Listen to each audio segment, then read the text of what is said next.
Hey guys! For today's video po ay magluluto po tayo ng calamares.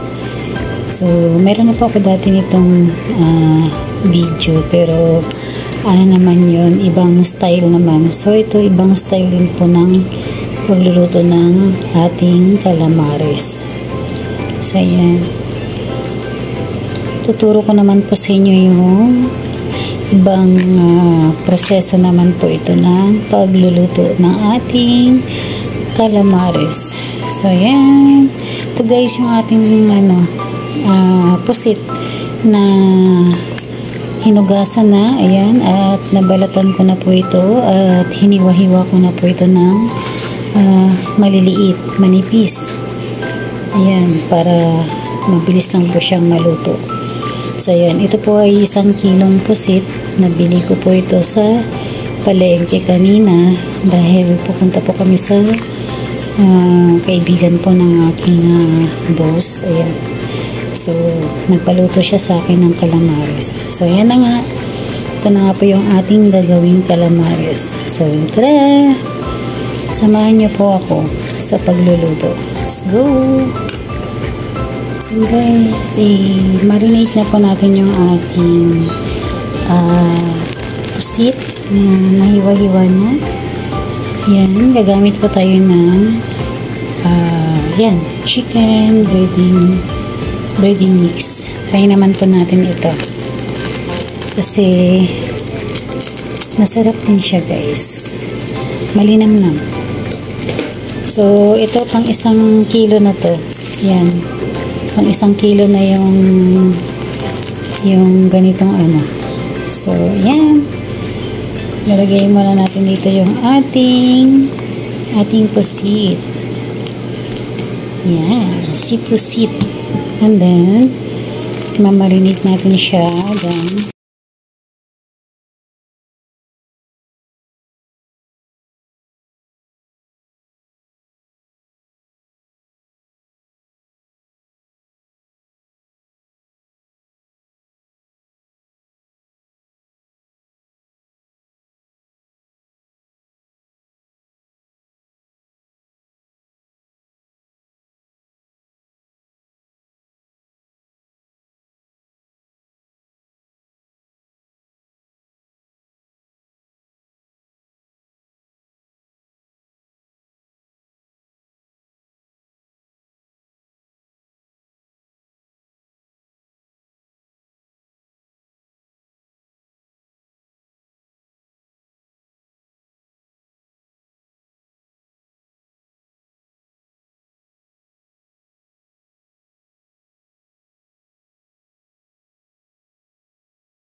Mix, mix pa.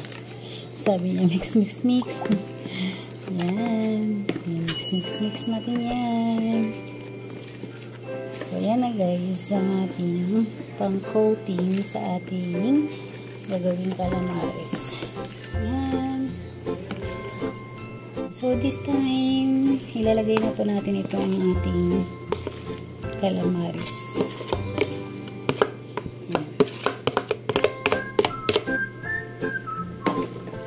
Ayan, naibabad na po natin yan kanina sa ating breading mix. So, ayan. Halo-haloin lang natin yan, guys.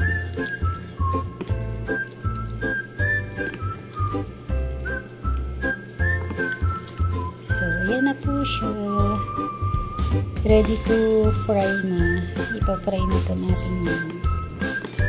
Okay, let's go. Let's fry. Ayan, magpa-fry na po tayo. Ayan guys, papainitin muna natin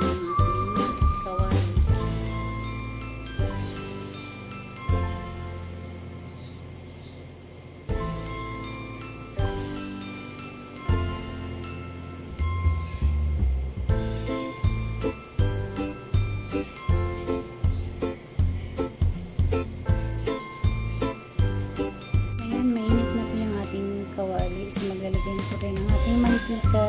Ayan. And guys, lalagay na po natin yung ating mantika. Painitin na po natin yung ating mantika. And then, ilagay na po natin yung ating calamares.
Luto na po yung ating calamares.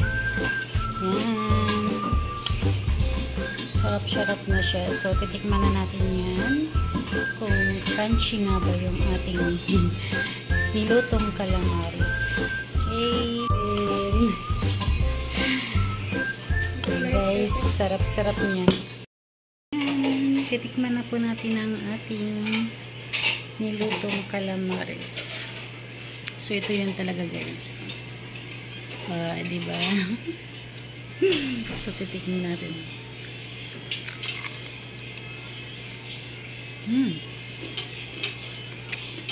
Crispy. Sarap. Ang sarap niya. Ayan. Tsaka crispy.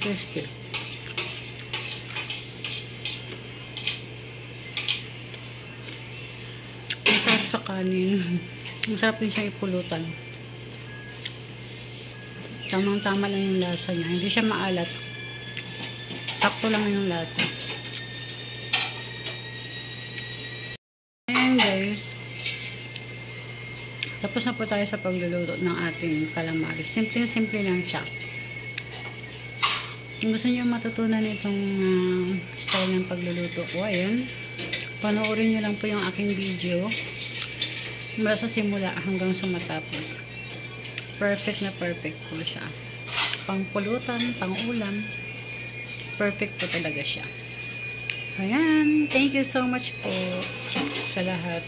Ayan. Kung bago pa lang po kayo sa aking channel, don't forget to like and subscribe. Thank you for watching.